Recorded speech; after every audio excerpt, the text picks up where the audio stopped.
So, welcome to Edinburgh Retro PC podcast number 3. Tonight we've got myself, Alan. We've got the usual George. Hello, George. Hello, how's it going? How you doing? You all right? Good. Unfortunately, Dave can't make it tonight, but in his, we've got a sterling replacement, Ian. How you doing, Ian? Hi, Alan. I'm fine. How are you? Not too bad, mate. Not too bad. Good. You all have good weekends? Yeah, quiet. Up to anything exciting? No. Nah, not really. Just shopping and playing video games. Video? What were you playing? Anything exciting at all?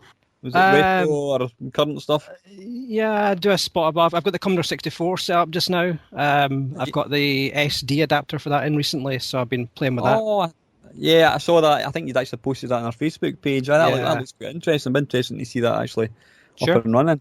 Yep. Good. What about yourself, George? Have you been playing any games at all, mate?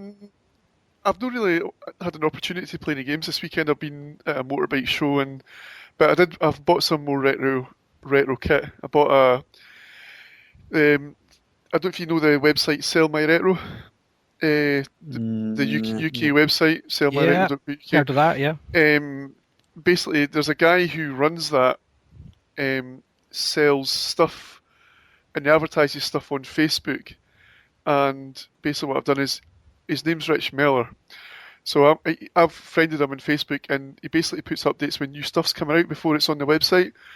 So he says he mentioned that there's going to be these new Sinclair QL SD adapters available, and the first 3 were almost like a trial, like the very first of them ever made from a guy in Denmark. And I thought, great, I'll go and I think he posted that on about 8:30 at night, and I jumped on 9 o'clock on his Sell My Retro website and bought the last one. Did you? So there's only 3. I mean, it's 60 quid plus £5 for delivery. I've not got it yet, but I'm hoping it'll arrive this week. But it basically fits inside the QL and replaces one of the microdrive Right, okay. positions on it. So you can slot the SD card where the microdrive hole is. And it comes with a 4 gig card with pre-installed with all the drivers and the kind of files that you need to use it. You can basically put every QL game ever released on the card. Well, this is what the issue is, Alan. I'm starting to collect QL games, but for the life of me, That'll not take very long. well, there is a few, but you've got to buy them all. It's not like you go into World of Spectrum and get the games there. Yeah. Fortunately, there's no as a World of QL yet. So the games are few. There is games out there. They're few and far between, but they've started to sell them on Sell My Retro. You can buy 10 games for a tenner. Did they actually release any kind of commercial games for it? I mean, the only game I think I remember seeing at the time is when Sir Clive was releasing the QL was the chess, I think it was.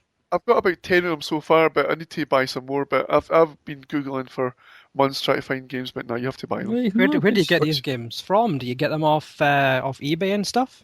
You can get some on eBay, but your best bet is to go to Sell My Retro, and Rich sells them as you can either get them as I think he gives you them as almost like a zip file on a floppy drive. So they're not like retail packaged games then, no?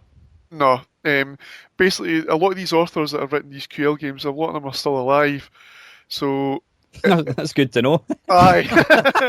But they're glad. So obviously, from that kind of point of view, is they still want to make money from the games that they've written for the QL. Mm-hmm. So it's not as if it's weird because the Spectrum games, there's thousands of games out there you can play and get, but the QL's kind of like more of a hidden market. Well, it was business, wasn't it? It was the business market. As I say, you can't get games, but you have to buy the bulk stuff. You can get 10 games for I think a tenner on that Sell My Retro. So I've been buying the kits. So I want to buy another one. But then basically when you get them, you can play them on your normal QL. Very good, very good. Games wise, I was actually away. I was away down to the lovely Stoke for 3 days last week. So my game playing opportunities have been pretty limited, to say the least. As Ian knows, I've got a little YouTube channel thing where I basically play rubbish games for 10 minutes, and that's been pretty much my gaming for the last fortnight. The only game I actually picked up today and started playing it was, has any of you guys got a PS Vita? No. No. There's a game called Thomas Was Alone. not the most exciting game in the world, but it's the perfect example of minimalist graphics done properly. It's quite clever. I mean, it's one of these homebrew games. I think it costs like £2 or something, and it's a platform game. And there's like 4 or 5 characters. They've each got their names, and there's a guy. I think he's a famous person. Does this sort of talk over. It's quite funny.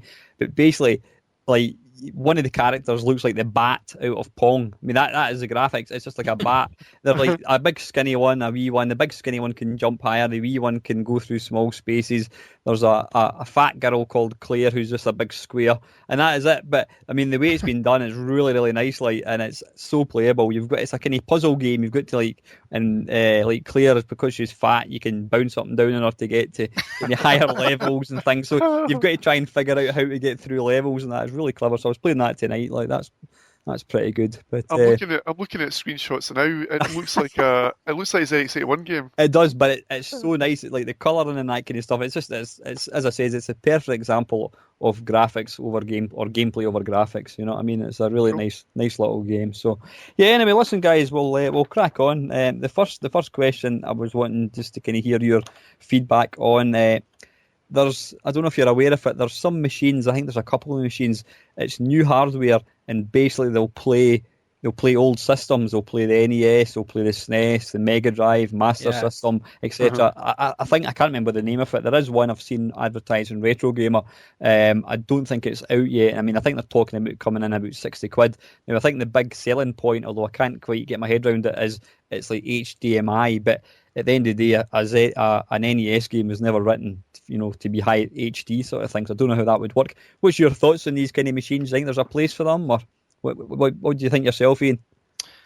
Well, I've looked at some of these systems before with a view to buying, I think it was the Retron, it was called. Is that the one that's been advertising in Retro Gamer?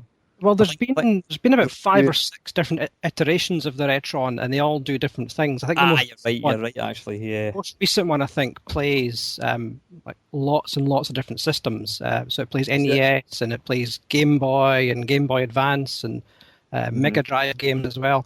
And I think they do have their place. I think if you couldn't afford to own all those systems, then perhaps it would be an option. But it's not like these systems are terribly expensive, except maybe the NES is maybe buy. I suppose from a space point of view, I mean, I'm sitting in my games room at the moment, and I've got these bloody systems all over the place. If to have just one plugged in under the TV would be quite ideal. I kind of tend to think it's kind of cheating. Although you think to yourself, I'm playing the real Mega Drive, I would be thinking I'm not really playing the Mega Drive. I'm playing this new machine. But you're running the original games, I suppose. You're kind of not playing the real Mega Drive because there are some kind of issues with the graphics and the sound, right. Particularly on the NES, I think, and there was some kind of timing issues as well. The games aren't going to be exactly the same as they would be if they're being played on the actual the real hardware. So they're certainly not emulated, but definitely not the same. Not as good. Yeah. What about yourself, George? What's your take on things like that? I think it's I don't know. It's a kind of halfway house, isn't it? Mm-hmm. I think a true hardcore retro fan wants the real equipment. And the thing is, you can pick. I mean, if you're short for space and you haven't got a computer room to put all your kit in, I suppose it's a solution. But I think most people like to have the real hardware where they can physically put the cartridges into one machine, and it just looks nice having all the retro consoles sitting out. I've got a picture of the Retron 5 just right in front of me. It looks hideous. Right. It's like some kind of weird kind of bastard child. A Mega Drive, an NES, a Game Boy Advance, and it's So it's got I'm having a look at a picture of it now. All the ports. Yeah, I don't know. It's not the same, is it? I think if you leave it sitting in the sun for a year and make it all yellow, it'd be better. You've got to sellotape the cable to get it working properly, and then it's authentic. Do you have to blow in the cartridges to make them work? So, what price do they go for? This one's about $100 here. Is it right? So probably £100. Right. I suppose. Yeah. My next question was going to be if lo and behold, Commodore were to come to, rise from the ashes, and Clive was to rise from the ashes, and they decided to sell the ZX Spectrum 48K or whatever you want to call it, plus two, and Commodore released the Commodore 64, and they released it at £50 or, 50, say £50. Do you think people would buy them if they re-released all these old 8-bit machines again in their original sort of... No, they'd have to make them. They would have to basically. They'd have to make them run on newer hardware. Yeah. But if you had a Commodore 64 machine in front of you that you could use as a 64, but you could hit a button to make it run as a Windows PC with a hard drive in it, that would work, I think. Yeah. Didn't that, remember they brought out, did they not bring out a new Commodore 64 or something, but it was actually like a PC inside it or something? In America? It was in America, yeah. And yeah, did that not have like a 64 emulation mode or something? Yeah, it runs on Linux. Mm-hmm. It's alright, but they're expensive. Yeah. I think there's two minds to this whole 8-bit game, and you're either you've moved on from playing Spectrum games when you're 16 and you're playing your Xbox 4 or whatever, or you're like us, you're into your old games. I mean, because let's be honest with you, you put in a Commodore 64 to your average kid 10 years old, they're going to think it's a lot of shite, you know what I mean? And let's be honest with you, looking at some of these games they don't stand up at all now, and I think the whole thing for us is it's the nostalgia, it's the memories that you have from way back. When you play a certain game, it takes you back to a time in your life, sort of thing, So yeah, I would tend to agree that I don't think these machines would really sell, because true gamers like us, I wouldn't be happy buying a brand new Commodore 64. I want one, the old Beige Brightburn thing. Yep. Yeah. I think the only thing is obviously the games have got a lot of gameplay compared to some of the Xbox 360 games you get nowadays. I mean, compare like the Call of Duty franchise to some of the retro games you play. Some of the old retro games have got more playability and longevity, the likes of Call of Duty, I think. Yeah. Comparing the Call of Duty franchise to the Dizzy franchise. Exactly.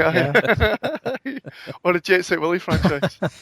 Yeah, I think we kind of touched on it. What was it, the first podcast? I think it was. Yep. I mean, new games. I mean, I've got the Sega Dreamcast and that kind of thing. You can stick on one of these, the latest Sonic game, and there's really no challenge at all. You're just running and just hammering buttons, and it's almost like it's almost like an interactive movie. There's not really any skill involved, and even if you actually strip back like Call of Duty, you're effectively moving across here, and it's just it's been encased in all this lovely looking real 3D graphics kind of thing. But the actual gameplay is pretty simple. You're moving across here, and and then you press it up. It's really no different. When you think about it, it's no different from Commando. You're moving up, down, left, and right, and you're controlling this crosshair. You know what I mean? But so yeah. Just going back to releasing the old hardware, I think the hobbyist end of the spectrum that would be interested in buying that kind of thing is already kind of filled now with things like Raspberry Pis, Arduino kits, that kind of thing. Yeah. I mean, there's that ZX Uno that's coming out soon. That looks, I'd probably buy one of them because they're only going for like €8 or something like that, really cheap to buy, and it's almost like it'll run 2 or 3 different machines. So that's a bit kind of same kind of vein, as a kind of Raspberry Pi. Yeah. Yep, just hobbyists, folk that want to muck about with it. And are they not still making Spectrums in Russia still? I think there's tons of Spectrum clones, isn't there? Yeah. Tons of them. I'm going to stick my iPhone 5 with Flappy Bird in it and stick it in the Russian Gumtree, and I'll get about £5,000. Russian eBay, I should say. Well, there was somebody selling, the Tesco. What's the Tesco tablet? The Huddle. Yeah. Somebody was selling one, and they're only £100 to buy, aren't they? They're dirt cheap. Someone's trying to sell one of them on Gumtree for £500. Bargain. Wait. Why is that? Because you Flappy Bird, no? Yes, yeah, Flappy Bird. Oh my God. I've actually got a Commodore 64 behind me that has Flappy Birds installed. I've seen the YouTube videos. Yeah, Is it any good? I put it today. It's actually quite easy compared to the Android version. I got a score of about 45, so it's yeah, and it plays actually very like the original. They were quick at bringing it out, weren't they? God, You can get Flappy Duck, Flappy Dog. I think I was playing Flappy Dog actually earlier on. you're joking. But the whole point is these guys have missed the boat because the game is shit. You know what I mean? Aye. And it just, we're not going to go into back into. We're talking about it the last podcast, but That's right. the guy basically just he was just lucky at the right time, whatever. And, but I mean, the actual basic game is garbage. You know what I mean? It's just having that one good idea at the right time, and I think he just cracked it. And was that game not released for like months beforehand, and it just all of a sudden? Apparently, it came out in January, and what we're talking about is apparently there's a lot of people have been. I mean, the reason the guy pulled it was because he was even getting death threats and this kind of stuff. Because some people seem to think that it kind of went from being like 7,026 in the iOS and the app charts, and within 2 weeks it just suddenly went right up, and they seem to think that he was using like sort of bot software. He and manipulated that, yeah. Aye. So I don't know, but I mean, the game itself is pretty poor, you know what I mean? But George, as you said, George, if the guy had charged, absolutely. Good stuff. Right, the next one, it's quite a general question here. Ian, what would you say your favourite? Obviously, talking about it doesn't even have to be retro games; it can be any type of gaming. What would you say your favourite genre of gaming is, and why? Favourite genre? Any particular reason? It's actually changed a bit recently. I used to be really into things like first-person shooters and stuff like that on the PC, but I find myself kind of gravitating towards strategy-type games now. So things like StarCraft on the PC, and I've been playing a bit of a game on the PC called Hearthstone, which is by the same people that make World of Warcraft. Right. And it's actually a card-based game. It's one of these battle card games like Pokemon kind of thing, where you start off with a hand, and then you've got to play cards, and each card's got a kind of a hit point value and a energy value, and then you've got to kind of battle with your opponent. And I've been enjoying that. Plus, the wife has enjoyed playing it as well, so that's common ground. That's a good reason. Unusual. Then, is it not? Unusual to find a game that we can both enjoy. Cool. What about yourself, George? Have you got a particular genre? I mean, I love freedom in games where, like the Call of Duty games, the games are linear. You have to do one path. You have to do something a certain specific way. As soon as you try and deviate from that area on the map, they don't allow you to do it. So I love games that are sandbox games where they're totally open, wide spaces. If you're going to first person shooters, you can attack a base, but you can do it in numerous ways. Like recently, Far Cry 3, what a difference from the second one. A lot better. You can build up your weapons. You can attack a base in like 20 different ways. I like games like Mercenaries, games like that where they're all either first person or third person shooters, but they're massive maps, and there's lots of things you can do. You can go with one faction. Is it Red Faction, that franchise? Remember them games? I think I've got one of these games in the Wii actually. Never played it. Yeah, that's the type of game that I like on kind of newish hardware. On the 8-bit stuff, I like shoot 'em ups on like things like Spectrum, Commodore. Yeah, I think without a shadow of doubt, my favourite sort of genre of gaming is shoot 'em ups. I mean, before sort of MAME came along, I mean, obviously it's primarily being able to play arcade shoot 'em ups. I mean, there wasn't really any. There's one or two sort of decent shoot 'em ups on the 8-bits, but it was when MAME came along. You've got your stuff like Terracrest and Dodon Patchy and all these kind of bullet hell games. I mean, that's without a shadow of doubt my favourite one. It used to be. I mean, my kind of taste in games has changed. It used to be. I love like Joystick Wagglers, Daley Thompson's Decathlon, all these kind of things, and even on the the track and fields and on the PlayStations. Now I'm trying to think. I don't think I've really got a particular favourite genre now in sort of modern games. I mean, the problem with a lot of the modern consoles is George was saying, they're very much first person or third person shooters. It's the same graphics, it's exactly the same gameplay, albeit with different graphics. But I think the best example of the kind of the sandbox game, I don't know if you guys have got it, is Grand Theft Auto 5. I've not played it much. But I mean, I've watched videos, and it's just, I mean, it absolutely blows my mind just how you can actually program a game like that. It's so open ended; you can just do anything. But I mean, I quite like playing. They're still launching new games for the Spectrum, so I mean, I check out World of Spectrum all the time to find out what new games have been launched. So there's loads of authors out there that are still writing games for the old Specky, and they're classic. They're fantastic games, and they're like, obviously Jonathan Caldwell's the one that I tend to I've heard of keep him. an eye on. So a lot of these old systems are not dead yet, are you? Because they're still finding the limits of some of the hardware. I think a lot of people are, programmers. They absolutely love the challenge of writing a game. I mean, such a short space and such a kind of small amount of memory. Yeah. I think there used to be some kind of competition online where it was like to try and write the best game for the ZX81, and I mean I remember like reading that somebody like released a chess game in 1K. Now 1K apparently is like, I mean, that I don't know, you send an email, probably the email or the text message I sent you tonight, and that's probably more than 1K, and to write a game is just is mental. How do you do it? Put it this way, Alan, I mean, I've seen bigger empty Word documents than some of these games. I mean, especially some of the old Atari 2600 stuff, and these are all like 4 and 8K.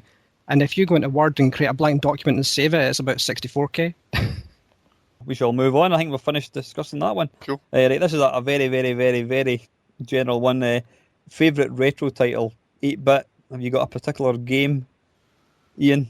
Is that too difficult? No. Give me the top 3. It doesn't have to be in any order. Top 3 8-bit I can games. give you a couple, and they're both Spectrum games. And the first one is obviously going to be Cobra on the Spectrum. Right. That? It's just, I think it was probably one of the most technically impressive games ever released for this system, and it's just that the graphics are pin sharp perfect, the scrolling is smooth. Yep. The music out of a 48K Spectrum is just amazing as well. Who wrote the music? I know, was it Joffa Smith? It was Joffa Smith, yeah, that was one of his. Music as well? Did he do I'm not sure if he did the music for it, Nah. but yeah, that's definitely one of my favourite Spectrum games. The other one is also a Spectrum game, and that would be Chase HQ. Yep. On the Spectrum, which I think is, again, highly regarded as one of the finest conversions on the Spectrum. I've played the versions on numerous other systems, and none of them even come close. And I think I know, did you say 8-bit only, or can we talk 16-bit as well? No, yeah, go for it. 16-bit, another kind of game which I think is very underrated on the Amiga is Hudson Hawk. I've not played that. Which is another conversion which is actually better than what it should be. And actually better than what the film is as well. That wouldn't be hard. It would not be hard. I don't think I've actually seen it, but I know it got panned at the box office. If you do get a chance, definitely look it up, because I think it's a fantastic game. Right, I've no I need to. We could do like on Facebook, shove a list up each week or each month on games that we can recommend on these systems. That's it. I mean, everyone's got different exposure to these systems growing up. I mean, I might not have seen some games that maybe you guys hold very close to your heart when you were young. And it's one of the good things about going to the Edinburgh Retro event is that you get to see games. People load up games that they like, that you've never ever seen before, and then you play it and you think, oh, that's amazing. I can't believe I've never played that before, That's a shameless plug if ever I heard. Hell, it's our channel. We can do what we want. When is the next meeting, Alan? I don't know. Well, we'll mention that at the end, I think. Yeah, but we'll talk about that at the end, yeah. What about yourself, George? Have you got any? Best kind of 16-bit, 8-bit? Yeah. Going for 8-bit, I love the way they've designed Dan Dare 3 on the Spectrum. I think it doesn't look like a Spectrum game when you play it. The use of the colours, the animation, the gameplay. But I love Dan Dare 3 in the Spectrum. I'm always playing it on my Plus 3. And obviously Manic Miner has to come up there as well. It's one of my favourites. And obviously, another one would be Bruce Lee on 8-bit systems. Oh yeah, yeah. Is really good, Any fantastic, particular playable. version, would you say? Spectrum Version, aye, again, yeah, Can see it's I'm playable. outnumbered here, obviously. On 16-bit systems, I don't know if you guys have ever played it, but I love Turrican 3 on the Amiga, and it came out for the Mega Drive at the same time. Yeah. I don't know if it was called Turrican 3, but it's called maybe Super Turrican, I think, on the Mega Drive. Aye, all the console games were called Super Manic Miner, Super But Chase HQ. But that's one of my favourite 16-bit games. That's Sonic the Hedgehog. I have played Turrican 3. It's a nice game. I know the music was it's kind of Fantastic. regarded as one of the best kind of Amiga compositions. Yep, Gaming wise for myself, I mean, I could name. I've got games that I just again they hold fond memories for me, like Beachhead and that kind of thing. Technically, they're not probably the most impressive games, but Yep. I don't know. Obviously, since owning kind of a lot more systems, I've played versions of games that I loved in the Commodore, and I've played them on Atari, and they're way better than Atari. Things like Fort Apocalypse and Drop Zone and that kind of thing. I'd probably say Bruce Lee on the Commodore 64 was one of my favourite games. I'm a pretty crap gamer, and I used to be able to complete it, so I quite liked that. That was quite easy. Again, it's just the whole thing about, it was one of the first games I played. It came from America. I remember seeing it in the computer shop in Livingston, and US Gold, and it was, in fact, I don't think it wasn't even called US Gold back then. It was when it came out in Atari, it was by Datasoft. Datasoft, I think it was. So and you're getting to experience American software, and it was such an exciting time. So that was one of my games. One of the games I'll be very, very, very surprised, or I'll be impressed, I should say, if any of you guys have actually heard of it. Rocket Ball on the Commodore 64. I'd probably need to Google it if it's. I maybe have seen it before. It's basically, I don't know if you've seen the film Rocket Ball. Basically, it's an arena, a circle, and you've got 5 players in each team. There's 2 teams playing, and you skate around in a circle, and this kind of ball gets fired out a cannon, and you pick up the ball and you can throw it. People knock them down, and the idea is to throw it into the goal. As a 2-player game, it's just brilliant. We used to play it. We used to go along to a retro club back in 1985, and it's more. They should have called it the Piracy Club, because that's all you did. copied games. But I used to play that all the time. It's a brilliant game, absolutely fantastic. Is that kind of an early version of Speedball or something like that? No. Speedball's up and down. Rocket Ball was in a circle. Right. Nah, it wasn't. Not really. I wouldn't say it had really anything in common with that at all. It was one of these. In fact, I mean, what was the name of the? Not Tango. Yeah, in the sort of the advertising banners round the arena was Quattro. You remember Quattro? It was like Lilt. Yeah. That was one of them. That kind of dates it for you. It was like, I don't know, 84 or something. I think it was.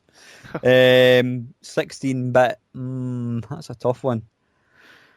Trying to think. Nah, I couldn't say there's any one particular game that kind of jumped out. I mean, I've got a lot of like things like Arkanoid. I remember. I mean, I loved Arkanoid in the arcades, and then it came in the Commodore 64, and trying to control a paddle using a joystick's bloody hopeless. And then when I first got my Atari ST, that was the first game. In fact, Ian bought it. And I, had a shot of it, and that was just like arcade perfect. So that was a nice game. But there's no real game that jumps out at me saying, that was one of my favourite games. But that's because now you own every single game ever released for these systems. You do tend to get slightly spoiled for choice, don't you? And it's hard to kind of pick one out. I mean, back in the day, if you imagine the games that you bought up in John Menson's up in Edinburgh, you would know straight away which one's your favourites. But now, because you've played them all. You've just touched on quite an interesting question there, Ian. I mean, Steve Benby was discussing that last week in one of his YouTube videos.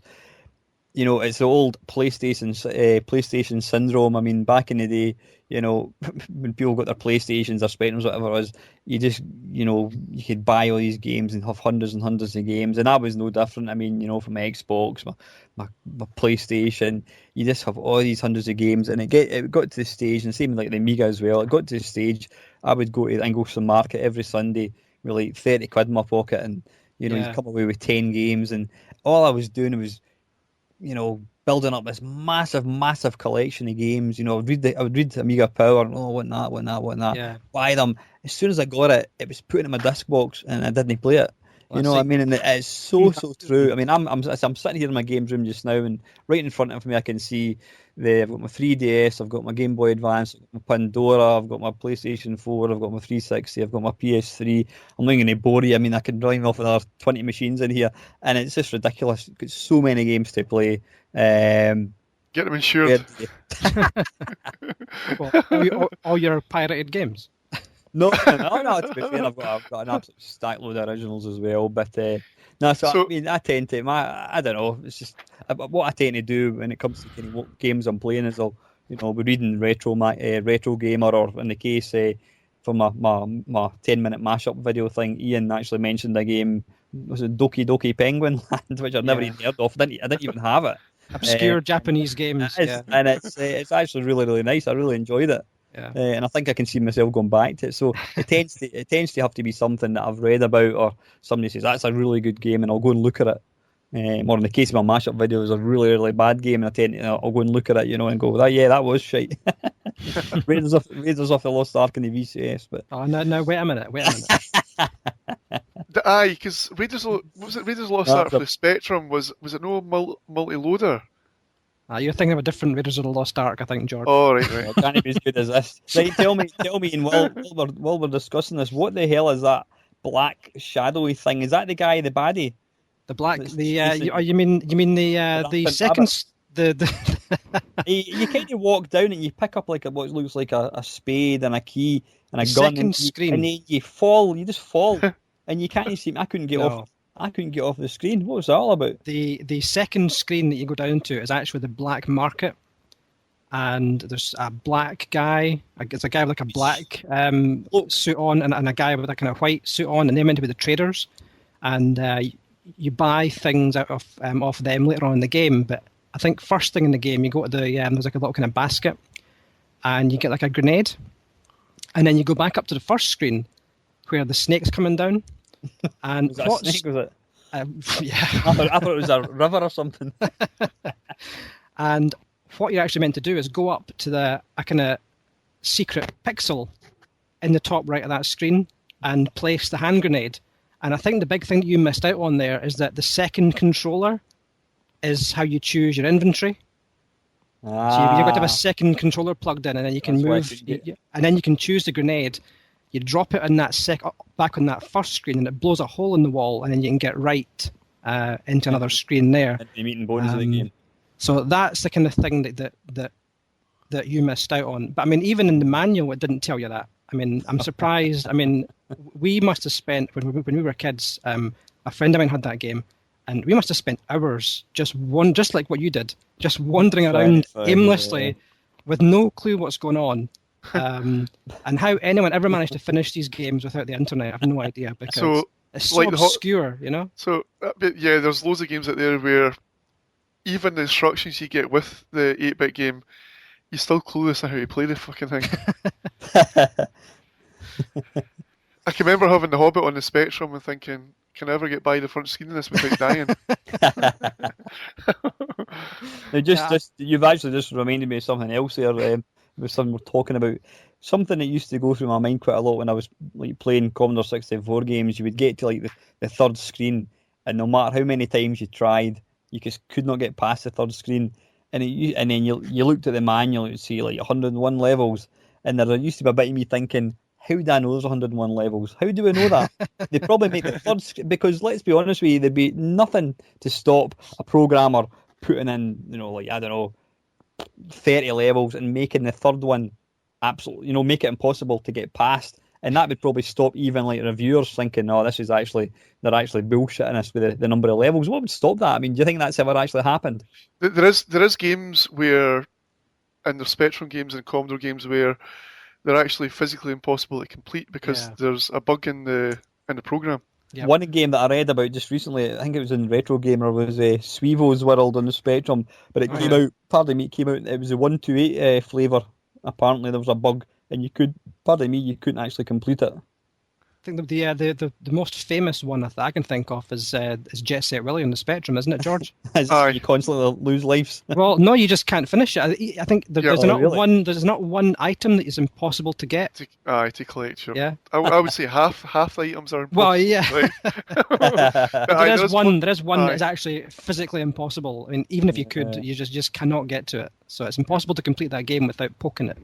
Yeah, I definitely. beg your pardon. Yeah. So Sorry, George. talking about remakes of games, someone has remade Bruce Lee for the Windows PC, and they've written it in Blitz Basic. I've played it actually. Have you? Yeah. I've just sent you a link to it. Yeah, I played it. Is that the one that looks like the original? Yeah. And And that's basically the problem. It's just the original. It's the original for the PC. I know, but he's improved the AI on the sumo wrestler. Right. So you know how normally you can duck down and to avoid them. Yeah. I think the playability they're a bit more intelligent than they are in the original ones, but Right. it's still worth a pop. Yeah. I didn't play it for any length of time, that enough, but yeah, it's quite clever. Magic, right, on next topic we want to discuss is favourite 8-bit developer. George, what do you think? I'll probably go with most recently Jonathan Codwell. Oh, that's so. But yeah, I'd say Jonathan Codwell. And that's over anything. Yeah. What about yourself, Ian? Have you got an 8-bit? So you were a Spectrum man. So what was your favourite developer, publisher, whatever you want to call it? Well, I think obviously back in the day, I didn't really hold people like Joffa Smith in high regard back then. But I think going back, people like Matthew Smith, who's now kind you're actually talking about an actual programmer rather than that was my next question. So stop jumping ahead. Oh, sorry. What was the question again? Just answer the right question. Yeah, sorry. It's the 8-bit developer like Ultimate or publisher. Publisher. Maybe it's my wording actually. Yeah. That's actually right. Okay. Publisher probably. Yeah, software projects maybe. Yep. Is it Durrell or Jarell? I don't know how to pronounce it. Jarell. Jarell had fantastic games. I would probably go with either Jarell, software projects. You could put Matthew Smith down as a developer. He basically he did everything. And the software projects made his game up. What games did Jarell write? They wrote, was it Turbo Esprit? Was it Turbo Esprit, yeah. What was the Ninja ones as well? Saboteur. Saboteur. That's right, Saboteur. Yeah. I was amazed when that game came out. The size of the sprites that were in it. It was quite impressive actually. Yeah. And you could actually do very playable as well. Yeah. Mm-hmm. For me again, I was a Commodore 64 person. I'm trying to think. Probably my most favourite games came from US Gold, which is kind of cheating slightly. I'm trying to think. I mean, Ocean Software. Some of their games were good, some of them were rubbish. I think. I mean, the Spectrum definitely had its. It had obviously the one that everybody would probably think of as Ultimate. I mean, Ultimate really pushed the boat out when it came to Spectrum. There wasn't really anybody. I suppose you could say a lot. I'm jumping on to the next question here. We may as well mingle them in anyway. Favourite programmer? I mean, I suppose what's his name? Archer McLean on the Commodore 64. I mean, they weren't really my favourite games. I love Drop Zone. I mean, even now I put in Drop Zone and it's an absolutely astonishing game. He obviously wrote things like International Karate. What other games did he write for that? I can't remember. I mean, he was very impressive, and obviously was it Andrew Braybrook who wrote for was it Craft Gold or something they're called? Obviously, he did Uridium. He did a lot of Paradroid, which is kind of widely regarded as one of the best Commodore 64 games. Yeah. So yeah, technically these guys are absolutely on the top of their form. They're probably the best kind of programmers for the 64, but probably when it comes to actually favourite games, and it was probably US Gold, a lot of the stuff, the early US Gold stuff like Fort Apocalypse and what do you call it, Forbidden Forest and that kind of stuff, all the kind of early US Gold stuff. Where would you rate Ocean as a publisher? I mean, Ocean, probably the most successful publishing company for 8-bit games. I think I mean, they were one of the earliest ones. I mean, they had, I think, one of their first games. They had I think their first game was not Kong. What do you call it? Hunchback. Mm-hmm. I can bloody hear the tune. It was like really, really jerky scrolling. That was one of the first games I owned, actually. Yeah, that was the first game. Then they brought out like Mr. Wimpy, which was a shameless rip-off of Burger Time. Uh-huh. That was back in the day when it didn't matter. Copyright went out the window. You know, you brought out a game. In fact, I was listening to one of these Spectrum podcasts that you linked to, George, and this guy was actually very, very good. This guy was reviewing like Spectrum Space Invaders, and there was one called Base Invaders. I mean, he just changed the name, Puckman. You know what I mean? He got away with it. Nobody bothered back then. So Ocean wrote games for Spectrum, Commodore, Amstrad. When they launched the title out, they done it for more than one 8-bit machine at the time, didn't they? Oh, aye, they did, yeah. Just to kind of cash in it. Yeah, I think they really became. I mean, this has obviously been around for a long, long time, but I think they really found their forte when they started releasing the movie tie-ins, or things like the Untouchables and that. And was it RoboCop? I think that was in the charts for like 2 years or something. They wrote all the RoboCop games. Yeah. And they did Cobra as well, that Ian loves. Yeah, that's right. And ironically, the Commodore 64 version is absolutely diabolical. I don't it. It's absolutely shocking. I remember seeing my mate played it on the Spectrum, and I got it for my Christmas. I think I bought it for him and his Spectrum. He bought it for me and the Commodore, and it was shite. It was like atrocious, absolutely atrocious. I fired up. I think it was yesterday, and the title screen it says based on an idea by Joffa Smith. So basically, it bears no resemblance to his game at all. So, would you agree that Ocean had the biggest license of arcade? Oh, I think they did, yeah. Games for the 8-bit machines. Not arcade games. I would say they had the biggest slice of movie tie-ins. Yeah, licenses. Well, you've got games like Mr. Wimpy, which is an arcade game, Operation Wolf, arcade game. Oh, of course, yeah. Rainbow Island, Salamander, Super Turrican, I don't know if that was an arcade game. New Zealand Story. You're bloody cheating using the internet, aren't you? Yeah, I'm Googling it. I'm trying to do it from memory. It's amazing how many Chase HQ. Well, so there's a big list of ones that have done that were arcade titles. What they did do, remember, when Imagine software went into liquidation, the Ocean actually bought the Imagine label, and you used that to release a lot of the arcade games, things like Year Kung Fu, Greenberry, Ping Pong, Mikey. They even brought out a bloody baseball game. I can't remember what it's called. That wasn't an arcade game, but they used that for a lot of the kind of thing. See, I didn't know the Ocean wrote games for the SNES, and they launched. Apparently, they launched or licensed Doom on the SNES, which I find odd. Yeah. They're really odd that they were part of that. So. I wonder what actually happened to Ocean, because they were so successful, and obviously when they brought out games when the 16-bit machines came out, they were releasing like the RoboCop and Untouchables and that in them as well. But then as the 16-bit machines took off, Ocean seemed to just kind of fade away, didn't they? In fact, I don't think they're any longer now, are they? I think apparently on Wikipedia, the last game that they released was Mission Impossible on the Nintendo 64. Is that right? Aye. But Ocean was acquired by Infograms in 1996 for 100. Is it 100,000? Right, yeah. 100,000 probably. So most of these companies were all gobbled up by larger companies throughout the years. So why do you think? I mean, there's very few, very few companies back in the day that are actually that successfully transferred across to like the 32-bit machines, your PlayStations, your Saturns, and I just think it was. I think the main issue was logistics and the games they were making. The types of games, logistics of. Well, you need a massive team, don't you? Some of the games that were getting released, there wasn't one or two people working on it. It was a whole office. Aye. A developers working on one title, and they're all working together. And all of the kind of 8-bit developers didn't have that in place, I don't think. That's my kind of understanding. But then they probably went to work for larger companies and then became part of the teams there. And like you say, Ocean Software were purchased by Infogram, so were probably then purchased by somebody else, and then somebody else, and the teams just get bigger and bigger.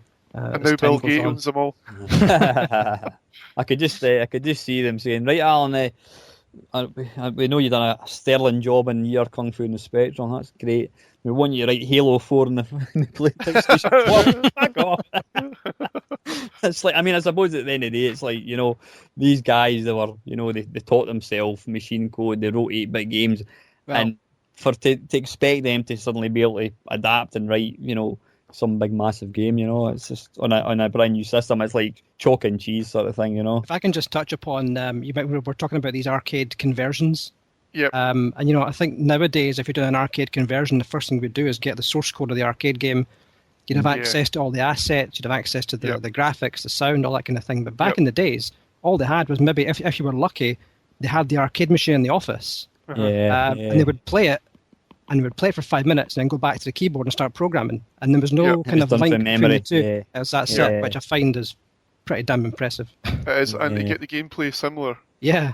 It's quite impressive. Yeah. Just to throw in a segue, I don't know what you've got next on the thing, but I want to chat about receiving or eBay. Buying stuff off of eBay, like retro equipment. Mm-hmm. Any disasters on stuff that some folk have sent through that's been packaged roughly, or any disaster stories? Yes, I've got a couple. But one that I can think of is I bought a Wii off some woman down south, and it was billed as being faulty, but even though you'd expect it to be packaged up properly, and it actually came wrapped in a bin liner. Was it no soft packaging on it at all? It was kind of in a bubble, a kind of jiffy bag that was not quite big enough. So the front panel was poking out of the jiffy bag, and then it had a bin liner wrapped around it as well. That's shocking. And it was all cracked and broken, and not good. So did you try and get a partial refund offer?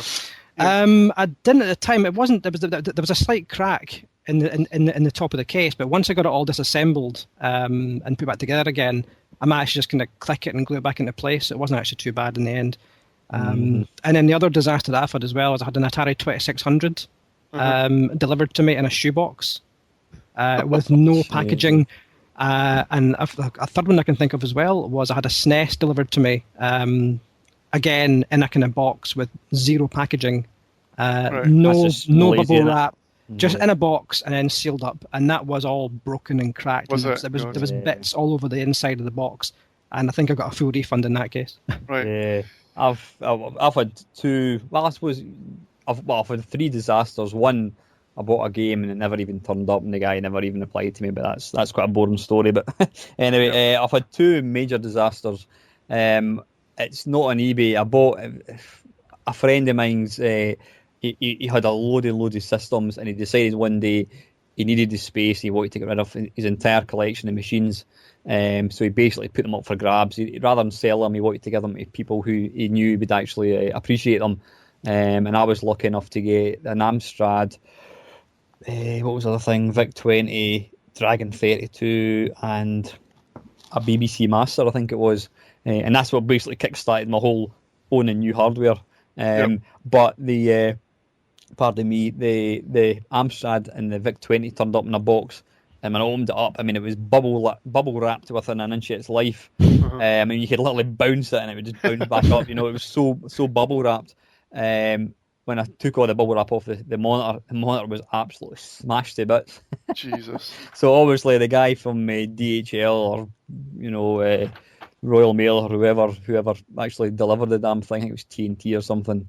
Yep. The guy always just got the box, went and just threw it right into the back. I mean, it had to have been dropped from a great height, you know what I mean? Yep. Probably. Yeah. The thing is, I couldn't. Well, I didn't, because I didn't pay any money for it. I couldn't. I didn't have any comeback, and I think the guy that kindly delivered it to me, he was kind of doing it through his work, so he did. And because he uses that company for his work all the time, he couldn't really go back to them, and it was one of these situations where you just had to kind of accept it, and that was it.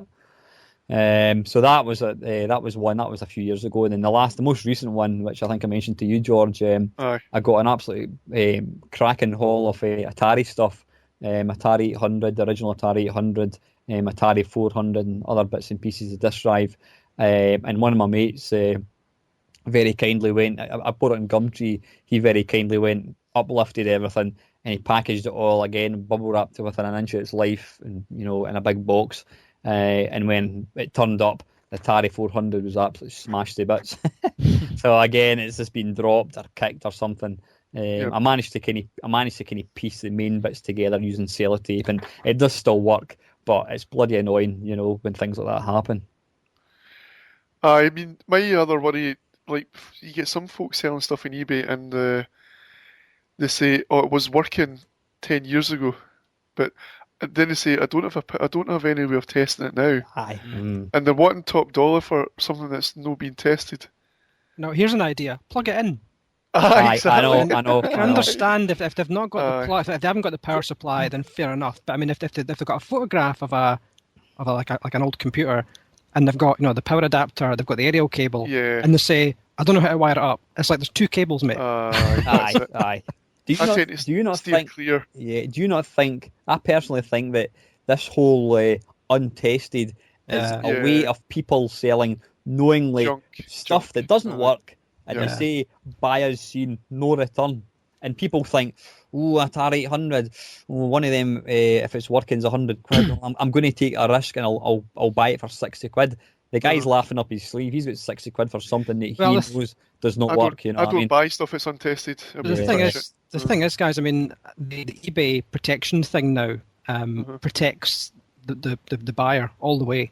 Right. And even if you say no returns on your listing and you specify the options no returns, people can still return stuff to you. Yeah, Just put not as described, open an eBay case, and eBay 99% of the time sides with the buyer.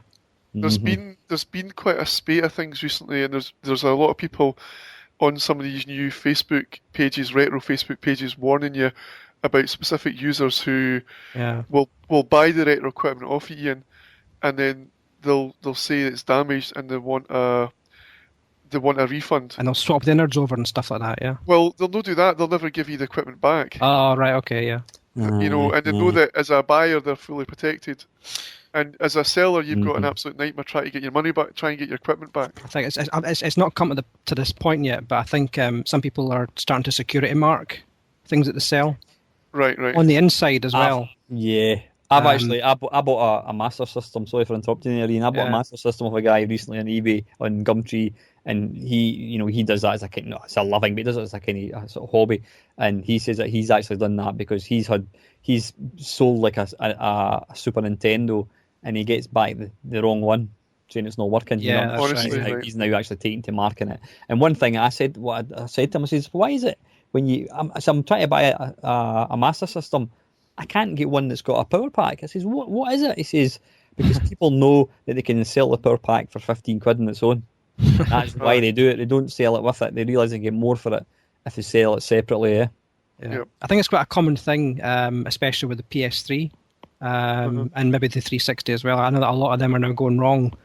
So people will get a dud one, the Yellow Light of Death or something like that, and then they'll buy a working one on eBay, swap the innards over, it's not working, and then try and get a refund out of you. And then you've got. So what people are doing now is they're kind of putting security marks on the inside of the machines as well to prevent that from happening. And I think people have said, I've read anecdotes on Facebook pages and stuff saying people have been asking for refunds, and then they reply back and say, if you can just show me the security mark on the inside of the case, and I think 9 times out of 10 they say, oh no, it's working now. Aye. I was getting caught out on the flip side as a seller. I bought a Super Nintendo off a mate about a year ago, and he'd been given it from one of his mates. And this thing, it was mint condition. The box was mint condition. He had all the the cellophane bags, all the tie wraps of the cables. It had the epileptic warning thing that Dave mentioned a couple of weeks ago. Absolutely everything in it.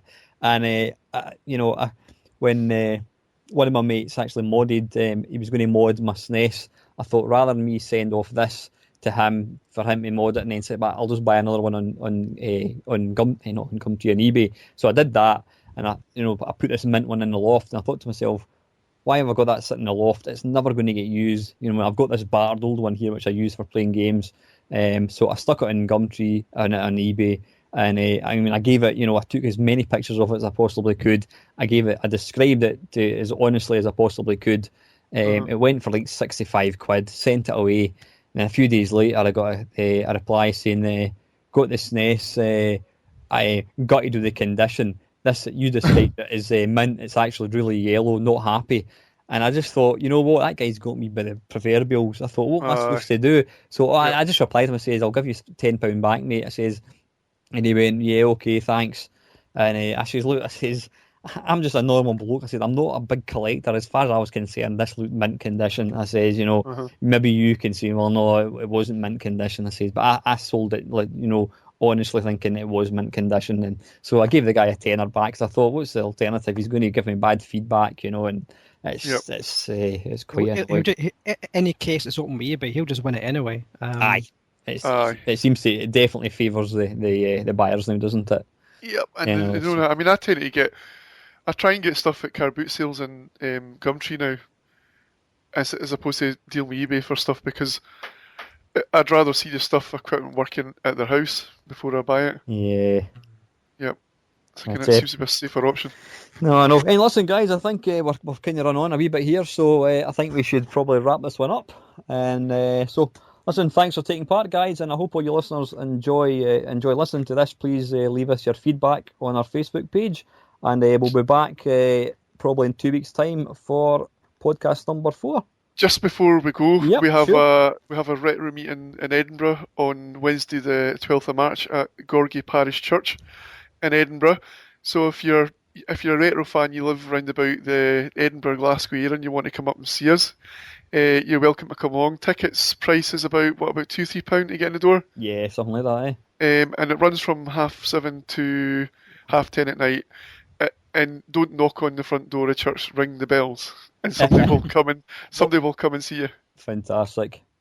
Okay then, guys. Thanks for tuning in, and cool. I'll look forward to seeing you in a fortnight's time. Okay, cool. Perfect. Thanks. See you both later. Cheers. Bye.